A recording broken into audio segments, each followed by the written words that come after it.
Recorded here. As always, this webinar will be recorded and will be distributed to everybody and made available on the group site so that you can access it later while you're going through the module. So there are several opportunities to present on behalf of your business throughout the in-residence, and the purpose of this module is to help develop your presentation skills. Obviously, for many reasons, mostly because it's important for the success of your business to be able to present it clearly and in a compelling way. And again, because we also are going to be asking you to present a few times while you're here with us in August. We're going to be asking you to present for the first time at our welcome reception, an elevator pitch for 2 minutes without slides. And that's just to give the audience a sense of who you are, what you're doing, and enough information to follow up with you if they'd like. And then 2 other times, we're going to be having you present your 6-minute investor pitch, and that will be with slides. And the first time we're going to be doing it in a closed door setting among GSBI staff, mentors, and other friendly faces who were going to help you work through your investor pitch. And then you'll be doing it again on the 21st at the Investor Showcase to a broader audience of fans and would-be fans who you're hoping to get interested in your business. So again, several opportunities to present, and we have with us Michael Duarte, who is the director of the Academy Learning Team at Duarte Design. And Duarte Design offers presentation design and coaching services to clients all over the world.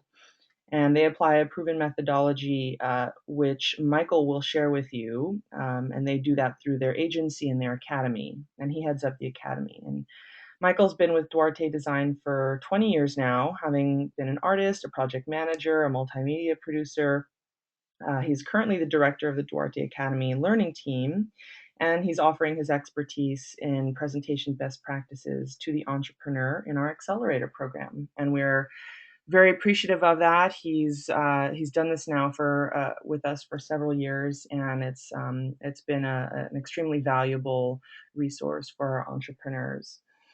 I'll post up here on the group side. If you can see my screen, I'm sharing module 8, and he's offered some office hours that he will be available during the in-residence, and we'll be able to offer the entrepreneurs some one-on-one time with him if it's needed, if it's desired. We have some specific time slots that he's available throughout the in-residence, and I'm sure you'll find it all very, very helpful to learn from him and to work with him going forward. So without further ado, I'm going to switch it over to Michael.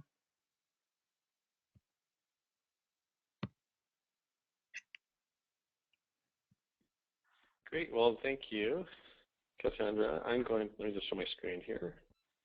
And good morning, everyone, assuming it's morning wherever you are dialing in from.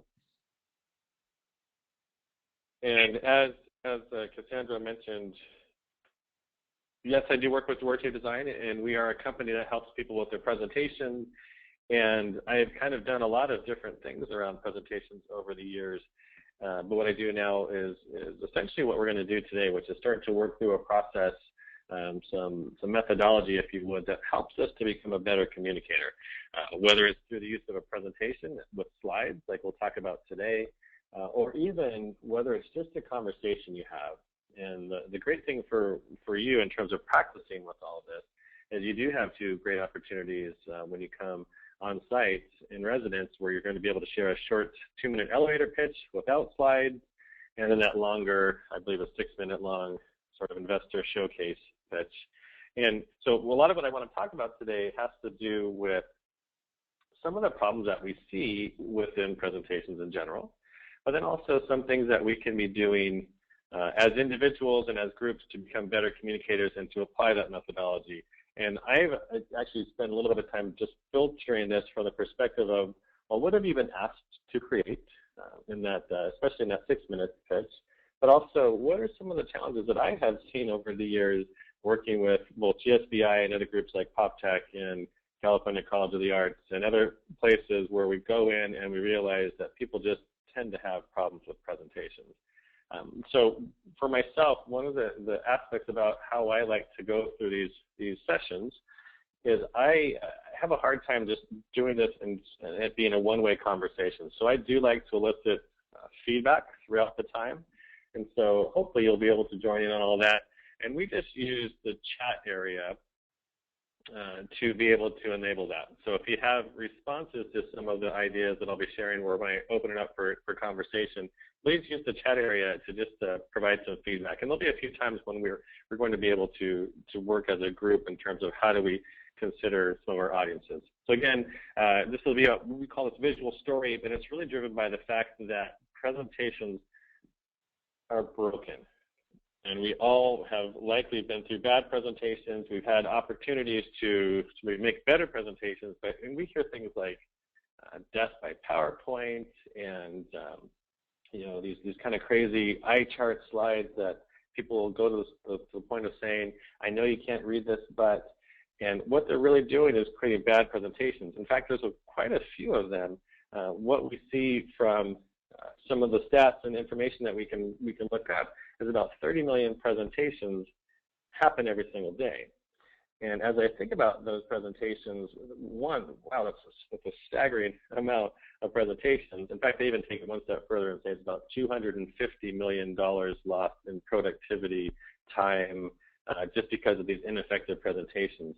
And what happens is we know that there's a lot of these, and they mostly fall into this category, which is they're really not good presentations. They're crappy presentations. They're a waste of our time. Both ours as the presenter, but more importantly, that of the folks we're talking to, the audience. And so one of the things that I wanted to walk away from today is that every time you have an opportunity to present, that is an opportunity to connect with somebody, whether it's one-on-one or whether it's one to a small group or a large group. And you're going to have opportunities to kind of hit through multiple aspects of that presentation scenario. I'm going to encourage you throughout today, if you happen to join me for some office hours, I will continue to encourage you to make the absolute best use of the time you have to communicate, which means we're likely going to have to change how we process our presentations. So to avoid this, though, there's lots of things we can do, but one of the reasons why we end up here is that we have a tendency to communicate through presentations via a document. Now, one thing that you have, if you downloaded it, there's the handouts that Cassandra mentioned, and along the way there are some pages in there that you'll be able to follow along. But as we think about presentations as documents, there's really a spectrum, if you would. Now, when we think about documents in particular, they're actually quite useful, but they don't make great presentations because in our documents we'll put all the ideas, the information, the content, the data points, the charts and graphs and infographics and diagrams, everything we can possibly imagine we cram onto our slides, and sometimes we'll even have quite a few of those slides. And what we've really created is a document. And this is when we start to hear people say, I know you can't read this, but, or I know this is an eye chart, but, and they continue to present. If you want to have death by PowerPoint happen, then use the document to present. But if you want to have effective communication, we're going to think about this differently. Let me show you an example of what a document might look like as a presentation. And this is one that we had found several years back, but it really speaks to the whole idea that, man, people are kind of crazy in what they do with their presentations. So in this one in particular, you can notice there's probably, I don't know, probably at least 3, maybe 4 slides of content on there. But yet they crammed it all into one slide. And what I think likely happened is at some point this person was told, hey, you know the slides that you used with that customer last week or with the board or at our staff meeting, can you condense those down into just a few slides? And so we take multiple thoughts and ideas and we condense them down. And there's one potential outcome.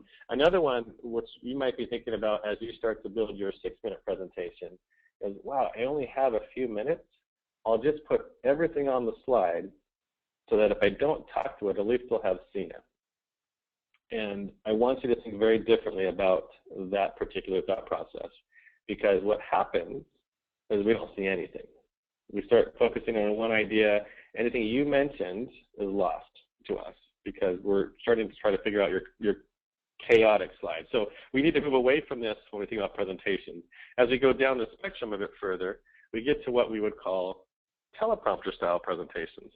And for a teleprompter, they're perhaps a bit more visually appealing, although they lack context. What a teleprompter presentation is all about is the person who's presenting, providing them with some form of a reminder of what they need to say. So maybe it's bullet points, visual cues, mnemonics, some sort of a statement that says, oh, I need to go down that path and speak to it. What it is all about what the presenter needs to remember to tell that audience, but it has nothing to do necessarily with the audience, what they need to understand that idea or that concept. So let me show you a really bad example of a teleprompter. This one is particularly ugly. There's half of the problem right there. But on top of that, it's just a list. There's no context behind this. You don't necessarily know where he's going with it, or this presenter would have been going with it. And in that scenario, perhaps there is some importance behind this, but we simply couldn't take it away from the slide. So we need to move away from teleprompter slides because they really don't serve any true purpose as they currently exist. And so what I'm going to be speaking with you today is how we get to what we would refer to as a true presentation. And in a true presentation, typically in a formal setting, when we're probably going to share slides in some form, what we put onto those slides is only what the audience needs to understand the concept, the idea, to think about how what visual cues they're going to need to see to be able to understand the ideas, with the intent that they'll actually listen to what you have to say now. So they complement each other. And so for true presentations, that might be a powerful visual that gets us into the right mindset, maybe with a simple set of words to accompany it. Sometimes it's a well-crafted diagram or infographic that'll explain perhaps your process, your unique way of solving your problem that you set out to solve. Sometimes it's just a statement or a quote, or in the case of, especially an investor presentation, you're likely going to have to show some form of financials or some data components. And if you go like everybody else, you're going to put a lot of data on your slide, and it's not going to be very effective. So in a real presentation, a true presentation, we want to have well-crafted, well-designed data slides that allow us to rapidly navigate through that data and understand it. And so we're going to focus on how we get to that point. And just as an example, here is a large slide with a sort of a large image, simple treatment with a simple set of words, really just intended you to get to the idea that we need to preserve our waterways because it's cheaper than repair. And this was part of a larger presentation. And so all of this is intended just to get us to think about what we can be doing. So in that short 6-minute investor pitch, we are not only getting across our idea, but we need to convey to that audience what they're going to want to hear in order to make a decision about our businesses. And so as we go forward, we're going to focus on true presentations with the intent that we never deliver a presentation we wouldn't want to sit through. So it's a quote that we love, our golden rule, if you would. You never deliver a presentation you wouldn't want to sit through. And out of curiosity, I think most of us have been through a bad presentation. We could assume that. But out of curiosity, if you've ever been through a good presentation, I am curious what made it a good presentation for you. And so this is an opportunity, like, for something you can think about, perhaps the way the presenter shared an idea or the visuals. Go ahead and put that in the chat window. And I'll just pause here for a moment and see if any responses come out of this.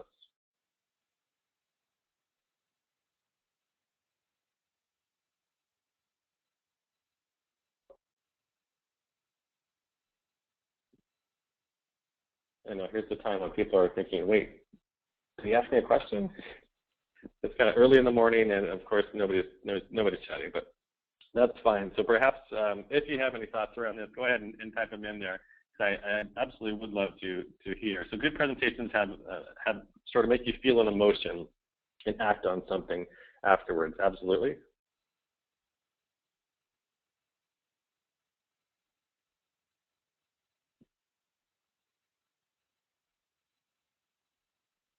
And I think even in,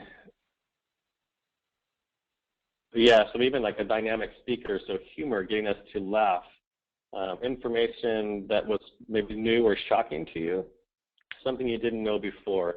And I think even in the best presentations, we might be going to hear something about a topic that we're very familiar with. Those good presentations, maybe they provide a new way to think about that idea. Yeah. So it changed the way we think about something exactly. And for me, that's a powerful aspect right there, especially if you go in knowing a lot about that topic, and yet that individual made you think about it differently. And sometimes that's the best thing that we can do, getting our audience to think about what's important around that topic, and really almost making the argument for you as they start to visualize it in their own minds. Well, as we move forward, what we want to cover today is what makes a world-changing presentation. And you just started to think about some of those ideas, but for us, there's really a series of steps that we can follow. Now, normally when I share this information, I have a full day, sometimes 2 days. So you're going to get the very focused approach to this. But I think what I want to share with you today is going to be, again, focused, but very applicable to what you're doing in terms of these short 2- and 6-minute presentations. So we really have 4 rules that we think of for world-changing presentations. These are aspects that we can start to apply. And what you'll see in your handouts is that's the second page if you happen to have downloaded that file. If not, download it later, you'll have access to that. And so the rules that we're going to talk about is that world-changing presentations first focus on the audience. And the second, they embrace contrast. Third, they engage through story. And then fourth, they cut out the clutter. And so we're going to go through these 4 at a relatively high level. We don't have a lot of time to dive into the exercises that I might normally like to do with them. But I wanted to introduce these topics with the intent that as you have questions, please feel free to ask them. But really at the end of the time, we'll have an opportunity to go deeper into questions. And then also the additional resources that I'm providing, you'll be able to dive deeper, in particular into the aspects around story. So let's go ahead and start with the first one. Great presentations, world-changing presentations, focus on the audience. And on the audience in terms of how we address them. So here's a quote that we love to share. Designing a presentation without an audience in mind is like writing a love letter and addressing it to whom it may concern. So we love this quote because first we can laugh about it because, I mean, who in their right mind would actually do this? Write a love letter and address it to whom it may concern. And yet it happens every single day in those 30 million presentations that are out there, because usually we build presentations for ourselves and we just happen to deliver it to somebody else. We think about how that happens. We think about what do I need to share about my ideas? What are all the topics I want to cover? And we don't stop to think about what the audience actually needs to understand the content. So we're going to build on this, make sure we're addressing an audience appropriately. Audiences that can range from anything all around. And so if we think about this sort of relationship of a presenter and an audience, it's not that different from a hero-mentor relationship. And here I have this image of Luke Skywalker with Yoda on his back. I believe this was from probably Return of the Jedi.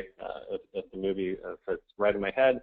One of my all-time favorite series of movies. But this relationship is fantastic because if we were to try to translate it to presentations, our natural inclination would be, well, the hero, the Luke Skywalker, is probably going to be me, the presenter. So they got important things to share. When we do formal presentations, we'll even project your slides on a big screen, and sometimes you're elevated on a stage and special lighting and all sorts of things. So it's easy for us to assume we are the hero. But the reality is, if you look at story structure, and in particular, archetypes of characters and heroes and mentors, what you find is that heroes are the ones that are transformed over the course of the story. Who we meet to who we at the beginning to who that person is at the end. And in a presentation, when we go share ideas with people, we are not there to transform ourselves. We're there to transform the people we're speaking to. And with that filter, that really means that our audience is the hero, and we need to treat them that way. We need to defer to what they need so that when we're building our content and presenting our ideas, it's geared toward helping transform our hero, which means we get to be the mentor. So in this case, the audience is the hero, and if we filter from that perspective, it's going to start to change how we approach everything else. So with that in mind, what if your audience looked like this? And as you look at this, here we have a sort of maybe a bit of a generic audience. And there are some things that we can draw out just by looking at a photo of an audience. We can call out some characteristics, some demographics, aspects about this group, and if anything pops into mind, feel free to chat it in there. And as you're looking at this and some ideas pop into mind, I'll start to mention a few in just a moment. But this might not be that different from a typical business type of an audience. You have some people that are interested, some that are indifferent. Yeah, there's a thought right there. Find the friendly face and focus on them. So perhaps the woman, midway up on the far left, she's the friendly face. Although I think she's daydreaming. I don't think she's actually present. But there's quite a few things that are going on in this particular room. And while I would entirely agree to find the friendly face, focus on them, I think there's something else we need to do in this room in particular, and that's perhaps address the unfriendly face in the bottom right. The woman who's not terribly happy to be there and is kind of giving you the angry eyes. Because if you look at how this room is structured, we have a bit of a tiering from the front to the back of perhaps seniority. Right? So we have slightly older, more formal dress in the front, back to younger and informal in the back. We have varying levels of engagement, although I would argue they're all essentially focused forward. Not terribly happy to be there and likely fairly skeptical. And so when I look at this, I'm going to have to address the skepticism early on to gain their trust, but also that woman in the bottom right. I'm looking at this image, I wonder that if I could get her trust, if the rest of the room might follow along with her, just based on the placement and the way the rooms are arranged. And by the way, what I have read through numerous times and heard from a number of presenters and researchers is where she's located in that room is exactly where you'd expect to have your difficult attendee, the front to the right of the presenter. Yeah, so yeah, the guy in the top left he's somewhere else, right? He's on his cell phone or sleeping, and I actually think the woman in front of him is in the wrong meeting. She's got an evening dress with a nice necklace there. It helps to make a connection with one of the audience ahead of time. Absolutely. In fact, this is actually really important if you're not a comfortable presenter. And I was talking to somebody about this, and she's actually an incredibly established communicator presenter. But even at her experience level and comfort level, she still likes to plant people in particular places in the audience that she can trust. And then when she's feeling that nerve, she'll look to that person and see the smiling face and realize, okay, there's people there to support me. So it's fantastic if you can connect with somebody ahead of time. Right? What it also does is it really gets them on your side, and you feel like they're supported as well. Well, there's 6 questions that we can start to ask about our audience that help us to understand them a bit better. And I'm going to walk us through these 6 questions here, but they are also on your handouts. And so the 6 questions go like this. The very first one is, what are they like? We want to take a walk in their shoes, perhaps, and describe what life looks like for them. And that question right there is very similar to what we would do or we did with that first picture of the audience. So demographics, characteristics, perhaps aspects about their companies or their industries, some of the filters they'll have. So what do they like? Then we ask, why are they here? What brought them together? Was it a mandatory meeting? Were they just being nice and volunteered their time? Therefore, I want to make sure I use that time wisely. So what really brought them together? Was it an opportunity for them to learn more or network? The third question we ask, and this is an important one, what keeps them up at night? We all have particular pain points or struggles or solutions we're working through or problems we're trying to overcome. What is your audience trying to overcome? So what's keeping them up at night? Oftentimes we're going to focus on the business side of this, but there will be times when you're going to talk to people and realize there's other things outside of business that are keeping them up at night, keeping the gears spinning, if you would. We won't always know that, but that helps us to empathize as well. So third question, what keeps them up at night, allows us to ask the fourth question, how can you solve the problem? What's in it for the audience? How will you make their lives better? And if you thought about what's keeping them up at night, what can you offer or provide to them that's going to help them out? And as we go through that one in particular, this is a chance to really connect your offering, your solution, your product, your process to help out that particular audience, or the value proposition you can provide to help out that audience. And so we like to connect those two for sure. And then the fifth question is, what do you want them to do? We say, sort of answer the question, so what? What does it mean to me as the audience member? I like to think about this as the objective, the outcome, or perhaps the behavior change you'd like to see happen from your meeting. And now, just a little tip for everybody on the line. If you're going through this process, you've answered the first four questions, you get on this fifth question, and you realize, I don't really know what I want to have happen. And you don't have an outcome, there's nothing you want them to do. That's generally a pretty good indication you don't need that meeting.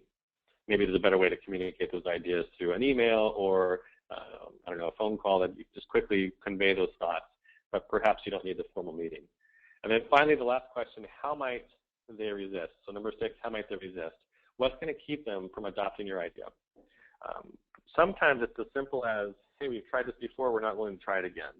Or that we're not willing to take a chance and risk in this particular area, and so they're going to resist your message that way. Sometimes they don't have credibility, or you don't have credibility with that audience or trust with them, and it's going to make it very difficult for them to want to invest in your idea, purchase your products, agree with you, give you the budget to proceed, whatever that might be. So we ask all these questions in order to help us out in terms of better connecting with the audience, but it really drives everything else that we create from here on. By understanding who they are, we're going to start to build content that's appropriate for the audience. And so that first rule is that we always focus on our audience. And what we can do is later on as we go through this process, maybe we can have some more discussion around maybe even the audience that you're going to have to present to. I have a few other things I wanted to talk to you first. So maybe we'll be a little flexible with that last time. The second rule is that world-changing presentations embrace contrast. Embrace contrast. And by this, what we really mean is that we embrace contrast through the use of how we arrange our content. Contrasting ideas are powerful. Building tension and providing a release is powerful. And so some of the ways that this happens is by even how we structure our content. So I want to give you a few examples. One of the books that we have out there is our HBR Guide to Persuasive Presentations. And in the book, we share some examples that are based on the airline industry. And so when we think about contrasting ideas, we might start out by describing something like this. We're getting low ratings on customer surveys because of flight delays and misconnections due to simple maintenance issues. So that's sort of the problem, if you would. This is what's happening right now. This is the problem we're trying to overcome. But we can contrast that by a what if kind of a statement. What if we could better schedule our planes maintenance by digging into our repair data? So it's sort of posing a what if, and we love this because as we start to pose that question, our audience is already going to start to think about, that's not a bad idea. Maybe we should try that. They're going to start to process it themselves. Another bit of content in there might be something like this. We currently follow the manufacturer's recommended maintenance schedule, and planes get held up at the gate while mechanics do routine repairs. And again, the contrast might be something more like this. By studying how often we perform certain kinds of repairs, we can create a schedule that's more realistic, thus preventing problems instead of having to fix them when they pop up. So more preventative than sort of the Band-Aid approach. And what this does for you is that you start to think about contrasting ideas, as it allows you to not only still share the same information, but we're going to start to pull our audience along with us. And I'll explain what I mean by that in just a moment as we dive deeper into the story structure. But as we start to think about this, it's one thing for me to say use contrast, but it's another to provide some guidance around it. So here we have this example here, but it's really based on these ideas as we're starting to see here on the page. So contrast, we think, creates the contour of our story. And so when we can alternate different ideas, maybe we provide an alternate point of view to what we believe. The examples that I shared with you really dive into how we've done things in the past compared to how we might do things in the future. So as opposed to just following the manufacturer's recommended schedule, perhaps we can devise a schedule that fits our routines better, right? Preventative as opposed to having to fix problems after the fact. Problem versus the solution. We'll often think about what's getting in the way of our audience, the roadblocks, compared to what clear passage might look like as people adopt your idea. What's the resistance that's in place compared to action? One thing that you're likely going to have for your presentations, your business plan pitch that we have to boil down into a shorter pitch, you probably have a lot of information. More important in those presentations, though, the information is still important, but as important, in fact, even more important, are what are the key insights that we can draw from that information? And that helps us to understand how to process it rapidly as well, by the way. So these are just ways that we can have contrast. And so as you're building your content, I would highly recommend go back and check out this list. You have the recording is going to be available. You have the same list in your handouts. But one tool that I didn't mention, but it's in the resources at the end, that's available to you right now, by the way, is our book, Resonate. And Resonate really dives deep into message development and story structure for presentations, for business communications, essentially. And I'm about to share a bit about that with you. But there's a free version of the book. It's the exact same content. We just decided we think this is so important that everybody should have access to it. And so what you'll notice in the handouts, the last page talks about this a bit, and it'll tell you to go to resonate.duarte.com. That's where you can find that book. It's HTML5 based, and you can look at it on devices, anything that has a relatively modern browser. If you happen to have an iPad 2 or newer, then you can download the iBook version of Resonate for free as well. So anyways, highly encourage you to do that, but you'll also be able to find this list in there with some examples and some discussion around it. So contrast, we embrace the contrast, which allows us then to engage through story. So world-changing presentations engage us through story structure in this case. It's kind of tough for us sometimes to think about storytelling because we're not all natural storytellers in the form of, we're just gifted in terms of the delivery of it, but we all are naturally gifted in terms of how we think about story, how we receive story, and the fact that regardless if you're willing to admit it or not, you use story every single day. But we never want to focus on how we do it for presentations. Here's a product, and as you're thinking about this particular slide, let me tell you about it. It's called Updated 12. And what Updated 12 does is it goes around your network and it looks for servers that have to be updated. And once it's found the servers that need to be updated, it automatically does it, then sends you an email when it's done. So a lot of great technology, as you can see in the slide. Great functionality. It's also 10 times faster than the competition. It's on all platforms. There's live support 24/7, and you can upgrade right now if you're using version 11. Otherwise, you can go out and buy Updated 12 itself. So great product, great functionality. I think you all need to go out and buy it.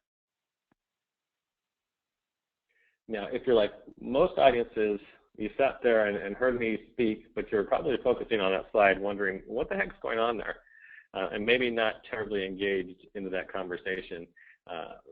Because what we're doing is sort of the typical business style of presenting, which is, let me throw it all up there on the slide.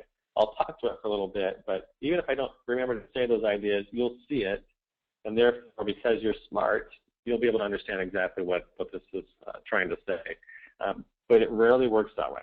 In fact, when I share this live with people, I have them kind of share their reactions, and when I can watch them as I present it, what I normally see is people that are trying to figure out what's happening on the slide. They're squinting their eyes to kind of get a closer look. They aren't focusing on what I have to say. So I want to share the same information, but I'm going to use a story structure instead. So we'll see if this works better for anybody, and then we'll have just a really brief discussion around it at the end. But here we have here's the story version. So recently I've been working with this company, and as I was talking with them, I found out that all of their engineers and their IT staff and their network administrators, they're just frustrated. And when I asked them what's going on, they said, well, we have busy jobs, long to-do lists, and every time a new server patch comes out, we have to go and manually update the servers. It takes a lot of our time, and we just can't get our jobs done, and it's just leaving us frustrated. We're exhausted. And so I was hearing them speak to this problem that they're having, and I asked them a simple question. What if there was a product that would do that for you? What if there was something that would know when that new patch came out, automatically update the servers as it searches the network, and even sends you an email at the end to say it's completed that task, a summary of all the servers that were updated? Then wouldn't that be great for you? And this company said, yeah, it'd be fantastic, but we've looked around and we haven't found that product yet. In fact, they told me they didn't think it existed. And so as I was speaking to them, I told them, actually, it does exist. And it's called Updater 12. And not only is it going to do everything I mentioned, including sending you that email once it's completed the task, it's also 10 times faster than the competition. It's on all platforms. There's live 24/7 technical support, and you can upgrade right now from version 11.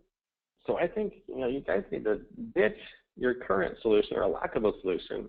Go out and buy Updater 12, and if you do that, I think it's going to help you eliminate all that frustration, help you get your jobs done more effectively, and you're going to have a lot happier employees because of it. So I think you need to go out and buy Updater 12. So for the people here now on the webinar, on this presentation there, so you've experienced this two different ways, and what I'd love to hear, and maybe we can do this relatively quickly, is if you happen to prefer the story-based version, what were some of the aspects about that story that worked better for you than, say, the technical, here's everything at once version of the presentation?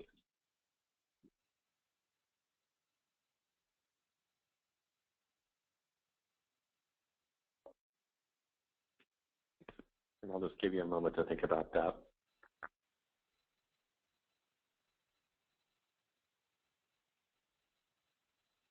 Yeah, so one, we didn't focus on the slide, but rather the story, which was showcased the problem and the solution. Absolutely.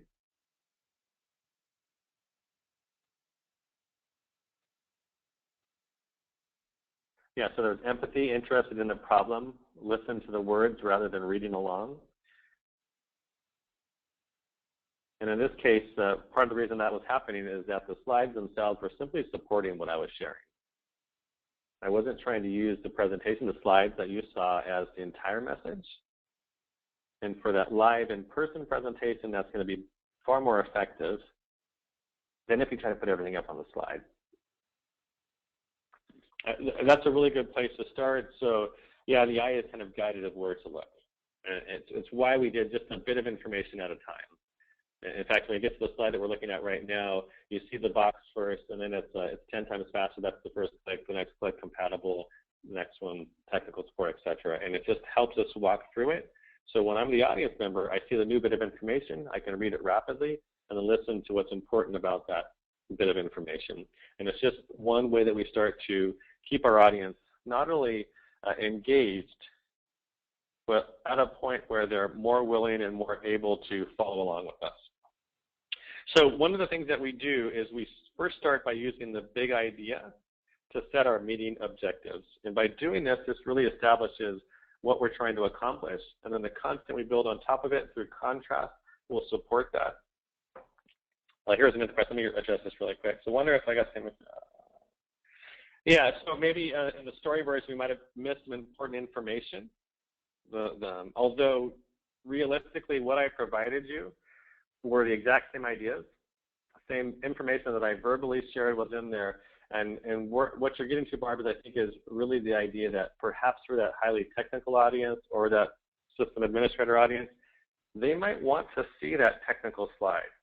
And I think that's a completely valid and appropriate question and point of view, because there will be people that want to see the details. If I did that, though, I wouldn't want to put everything up at once, unless I was willing to step aside for a few minutes and let you analyze it. Scrutinize it, think through it, make sure you understood it. Otherwise, I'd want to build it up so that the information that we're seeing is just supporting how we're going to think through it. Perhaps I want to explain how it works within their architecture, within their system or their network. And so even if I use that technical diagram, I wouldn't put it all up at once. I need to build it out better. So again, big idea is to set the meeting objective. Really, we're trying to increase their awareness of the problem, the audience that is. In some cases, they don't think there's a problem. Everything seems to be working well. So we need to articulate either that there's a problem or perhaps a better way to approach that same issue or that same situation. And so as we start to do this, we first start by defining our unique point of view on whatever topic we're sharing. Yes, you'll have your company, your organization's perspective in mind, but when you're the person sharing it, it needs to feel as if you are sharing it, and you're not just parroting the company line. Then we also need to have something at stake. What's at stake for those who adopt or do not adopt your point of view? What's the result or the consequence? And as you think about this, most of you in what you're building, there is absolutely something at stake. Right? There's a reason why you started your organizations, and they generally have something very important that they're trying to solve. Right? So if you think about it from that perspective, what's at stake is not only critical, but it's going to help you to articulate your argument as well. What's at stake is important because if there aren't any stakes, there's no reason for me to follow your idea. There's no reason for me to adopt your idea. I might just think, that's pretty cool, but I don't have to worry about it, and I'll continue to move on. So point of view, important, stakes, critically important for the statement. Then we want to write it all out as a complete sentence, and as simple of a sentence as possible. You don't have to share your entire presentation in the big idea. It's just really guiding what we need to create. And what the key takeaway is that we want our audience to walk away with. And so as we're starting to do this, this really, for us, is where we start our content and story structure. It also is the very beginning of our elevator pitch. And so sometimes people will ask, how do we talk about this? And sometimes it's as simple as, have you ever been in those bad presentations where you just felt like you wanted to leave and get out of there? Well, we want to make sure that doesn't happen, because we believe, and here's where the big idea might come in, if you follow a particular methodology of visual storytelling, you'll become far more effective and far more engaging as a communicator. And that's how we think about our big idea. And that's what I want people walking away with thinking. As we do our workshops, as we help them in their presentations. So let me give you a few examples so that you can get a sense of how this works as well. And the first example is around perhaps just like a quarterly update. Here, that of course, Q3 update is not a big idea. This might be better for us. Third quarter numbers are down. Everybody needs to support the sales initiative so we can reach our Q4 goal. Now, here's a relatively long sentence, but it's as simple as we could get it for this purpose, because it still has a point of view. Our numbers were down. Everybody needs to support that sales initiative. And what's at stake for this company, being able to reach their Q4 goals. So even though we didn't hit our third quarter numbers, we are still on track to hit Q4, but we need your help, essentially. Here's another one, sales software. Again, just a topic. Here's the big idea for it. Our software gives your customers access to their records. In this case, a very simple point of view, just stating what it does. And with that stake, which saves your employee time and increases margin by 5%. And now we have a statement that's very focused on, here's what the software does, and here's why it's important. Saving you in time and increasing margin by 5%. And that's likely enough right there that if I hear that, I think, I could save time and increase margins. Tell me more about your software. I'm going to ask you more questions. And then here's the last one I wanted to share with you. I talked about this updated 12 storyline, right? Whether it worked better for you or not, there's some things that are happening that should have at least allowed us to follow it more clearly. But that's obviously not the big idea. Big idea is more aligned with this. Updated 12 automates server upgrades. And now here is very specific function that it does. That's really the point of view. And what it's going to do for you is increase efficiency and eliminate employee frustration. And presumably, as we built out the software, it was geared to solve a problem. Not getting our jobs done, being entirely frustrated, and so we had this direct solution. So that's the stakes involved, the result, increasing efficiency and eliminating employee frustration. And then this then gets built out into a larger presentation. In the case that you heard, 3 minutes long-ish, in there. And so while we don't have a lot of time to work on this today, what I wanted to do was just provide these examples so that you can go back, look at the recording, and remind yourself of how this works. And you do also have a worksheet. It's actually page 6 in your handouts. That's just a reminder as well. So what it has at the top is an area to write out the big idea, if you want to use this. And just a reminder, use a unique point of view and describe what's at stake in a complete sentence. Now, down below is just another thought that we often get into. How do you transform that audience from a certain way of believing and behaving into a new way of believing and behaving? But I wanted to move on to the story structure before we get into that kind of stuff. So here we go. Big ideas, great place to start, where we always start. Define what you're trying to accomplish. And then we want to incorporate story. So I mentioned Resonate. We're going to get into a little bit of a high-level discussion about Resonate, in particular the story structure. So when Nancy was writing it, she looked at a lot of different story structures, did a lot of research, went back as far as Aristotle, and realized one key takeaway: good stories have a beginning, and a middle, and an end. Act 1, Act 2, and Act 3. Presentations, however, haven't really figured this out. In fact, they usually have a beginning and a middle that just goes on and on and on and never seems to end, or we've just run out of time. And so we need to follow at least a structure. Nancy also looked at the work of Joseph Campbell, who's most known for what we refer to as the hero's journey. 18-part cycle based on mythology and religion. He looked at stories that were global, that stood the test of time, and were considered great stories. Now, it also has 3 acts, by the way.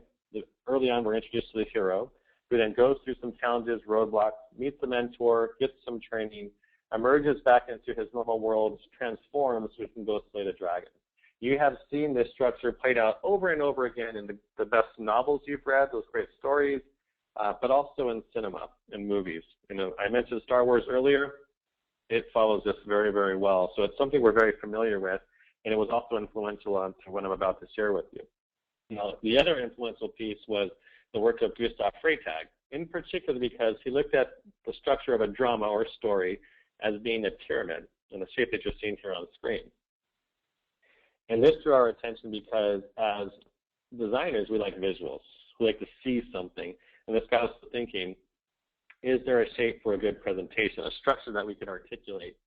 And as we're starting to think through this, and we spent time working on this idea, Nancy spent a lot of time sketching out different structures and forms, settled on one that seemed to work. So looked at a very famous speech here in the U.S., Dr. Martin Luther King Jr.'s I Have a Dream speech, analyzed the speech against this presentation form, and realized that it follows it incredibly well.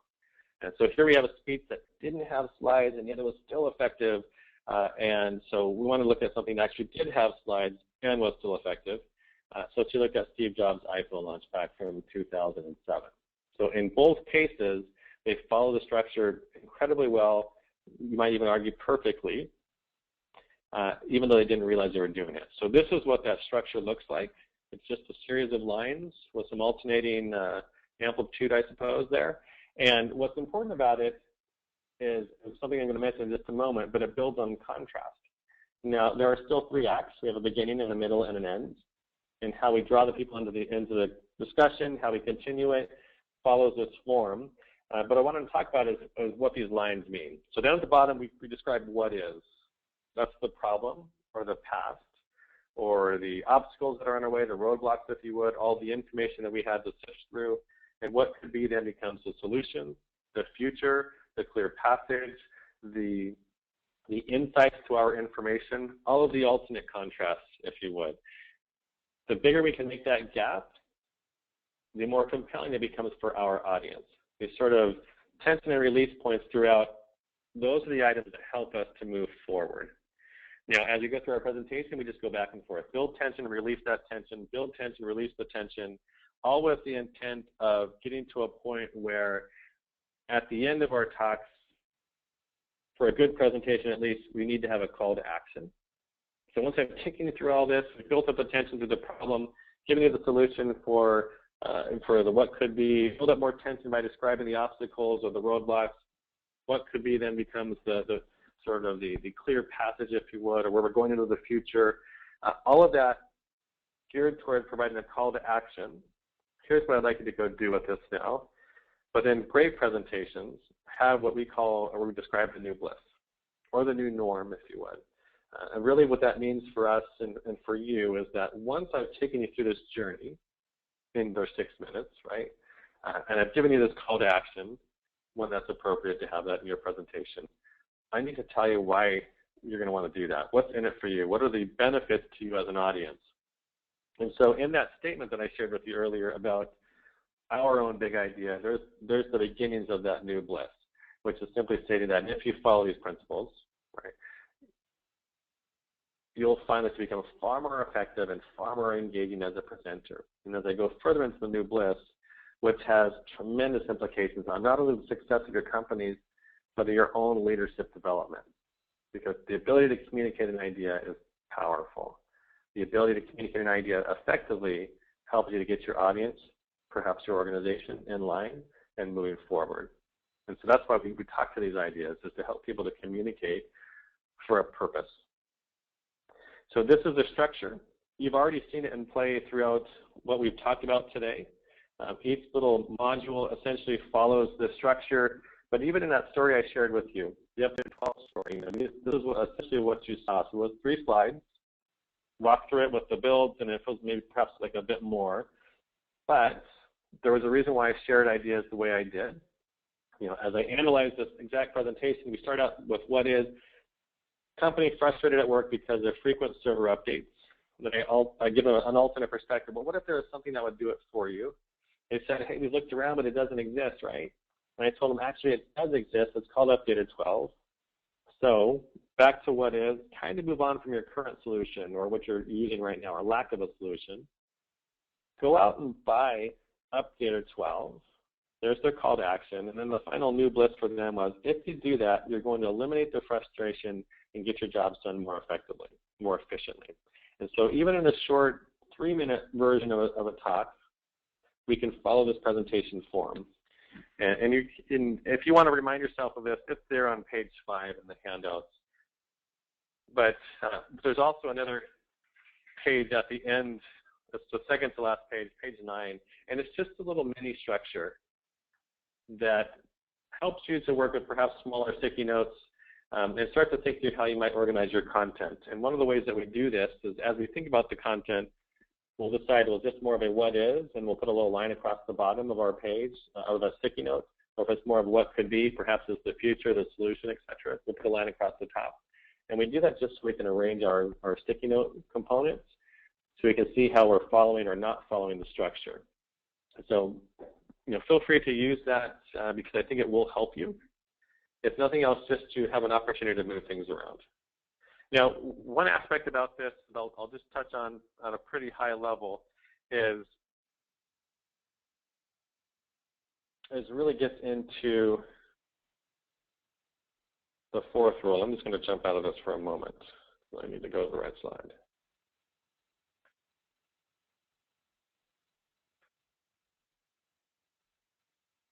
And that 4th rule, as we get into this, everything so far has been about the story, but the 4th rule is really about how we cut out the clutter.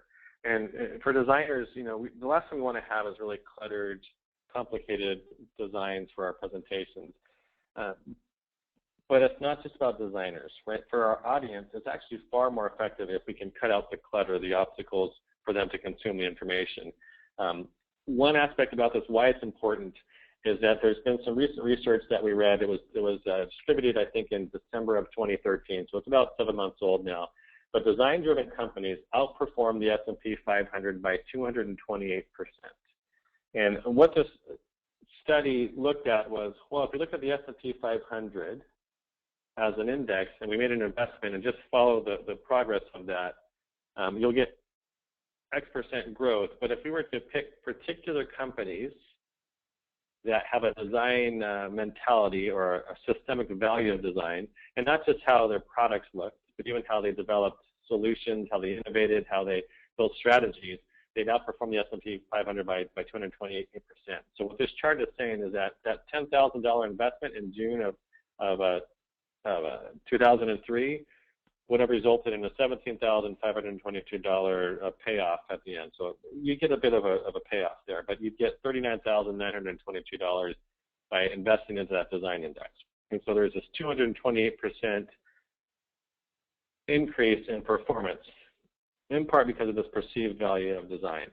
And so whether you want to agree with me in saying that design is important, there is research that indicates it actually is really important. And how we communicate our ideas is one way. But for us, presentations really belong to glance media, things that we're intended to look at rapidly, things like a billboard, right? In a billboard, we're supposed to look at it rapidly, hear it, understand it, read it, understand it, and make a decision on it within just a few seconds, generally. Because people were worried we'd have ugly signs, increased traffic, more accidents and fatalities on the highways. And so with this in mind, we wanted to think about presentations from that perspective. What if we had to regulate them? What would we include or not include? We also think about the signal to noise ratio. There's the pure waveform of our signal. That's what that wave is at the top. And then there's the noise that we introduce. That's anything that's going to interfere with that signal. So in our presentation, the pure waveform is all the clear message. The interference is anything that's going to distract us, oftentimes in the design of our slides. And so we don't have a lot of time left. So there's usually a few questions that we would think about here. But in the interest of time, I'll just mention a few. So we think about what presentation attributes contribute to noise. What's going on here is that everything that we introduce contributes to noise generally. So all the multiple ideas, the clutter of the too much content and complexity in our data, using color ineffectively, or just deciding, well, I have a million colors, I'm going to put them all on my slide. Maybe using too many fonts within your presentation. Here's one that I always find humorous. Actually including noise, like sound effects in your builds. That one just always throws me off. And I had a client from Cisco send us their slides several years back, and every one of their bullet slides had animation. The bullets built one at a time. They kind of split in from the side. And that was enough. Then they did have a sound effect for every build. And so it literally was noise. And it's something that we eliminated rapidly. One of the comments that was made here, notice how much more powerful the slide became when you highlighted the idea with different colors. And absolutely, that's the power of signal then, because signal allows us to focus on what's important. So using color to help highlight, to draw focus and attention, and thinking about ways that we can eliminate the clutter. So perhaps it's just a simple statement, data that's easy to process, relevant images or visuals relevant to the message. That helps us to have signal using just a single font. Text that's easy enough for us to read. So if we have signal, we want to turn it up. Otherwise, we're going to turn it off. Because even though you think it's going to be clear, it oftentimes is difficult for us to process. And now where you're going to have the best chance rapidly to make a change is to cut out the clutter from your data slides. And we're going to just hit this at a high level, and then I'll wrap everything up. But really, the data slides, you're going to have to share some data at some point. And if you're like most that I've seen over the past several years of helping with GSBI, you're going to have a lot of data that's not going to be easy for us to process. Really, we need more than the 6 minutes just to go through your data slides. And so there's a few things that we can do to help avoid what we're seeing here. Now, when I'm looking at this chart, there's a question that I usually will ask people is, what do you think the value is of the north in year one, that first orange bar? I don't know if you want to take a guess really quick and type it in. Perhaps we'll have a moment just to see what comes out of it. So what's the value of the north in year one, the first orange bar on the left?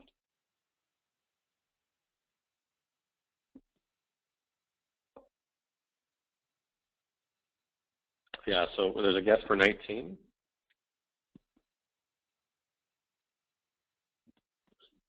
Well, so just because I think we just got another minute or two left here, just in the interest of time, what normally happens when I get this is I'll get ranges from 17 to about 22 on the guesses.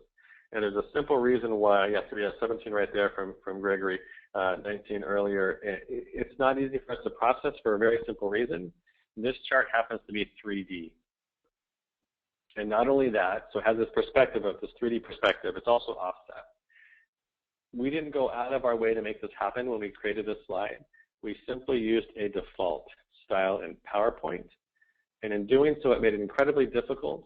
Even if I threw in these lines right here and said, does that help? It actually doesn't. So, 19 to 17 is still a relatively wide range. The actual number is 20.4. And if you're looking at thinking, what? It has everything to do with 3D and the fact that it's offset from the back wall and from the front. So PowerPoint just draws a line right down the middle of that bottom plane and up the middle of the side wall. Here's the exact same content, the same exact data points. In fact, all we did is we took the first slide, made it a 2D chart. Had I shown you this, everybody would have known it was more than 20 and less than 21. Wouldn't have got it exactly necessarily. And if that was important, I'd simply put the values over those bars. And if I did that, I don't have to have the y-axis any longer. And so key takeaway for us, cutting out the clutter starts by helping us get to the point anything you're doing to confuse it using 3D or overly ornamenting your slides, your data, is going to confuse your audience. So keep it as simple as you can. Absolutely, in particular for your 6-minute pitch, if you're including data, do not use 3D. It's not going to help your case. And so that's going to bring us to this last thought, which is simply this reminder of that golden rule: you never deliver a presentation you wouldn't want to sit through. So never deliver presentations you wouldn't want to sit through. And with that, we are at the end of our time. So Cassandra, I'll hand it back over to you. And I don't know if there's any opportunity to take a few more minutes. If so, I'm happy to hang around as long as we need. But that's really everything I wanted to cover over the course of the hour that I had. And so I'll just leave this up here as additional resources. Again, that Resonate book, there's another book, Slide Docs. If you're interested in learning more about diagrams, our Duarte diagrammer has over 4,000 diagrams you can download and use right away. Perhaps you might want to use it for your presentation. But I'll just leave this up here, and then I'll hand it back over to you, Cassandra. Thank you so much, Michael. That was fantastic. I think, as always, I'm inspired to deliver better presentations and also feel better equipped. So I really appreciate your time and your expertise. And what I think is helpful is that now we have this recorded for everyone to review as they're getting into the Module 8 deliverables. And more importantly, you will be around and available to work with the entrepreneurs and the mentor teams during the in-residence. So really appreciate that, and I think it'll have a big impact on the quality of the presentations that are delivered throughout August and beyond. So if anyone has any questions, you know where to type it right now as we wrap up. But again, Michael is going to be available in August and has some office hours set aside for teams that would like to work directly with him. So thank you again for your time. Thank you all for joining us.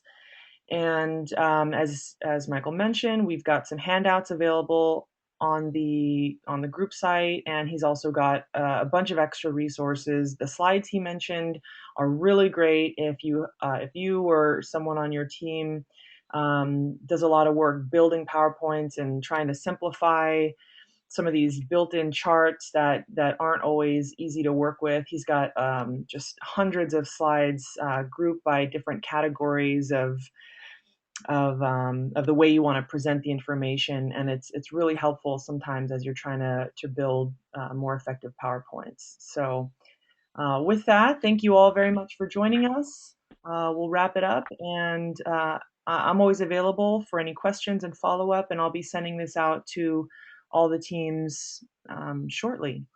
So have a wonderful day, everybody, or evening, and we'll talk to you soon. Thanks again, Michael. Really appreciate it. My pleasure. Have a great day, everybody.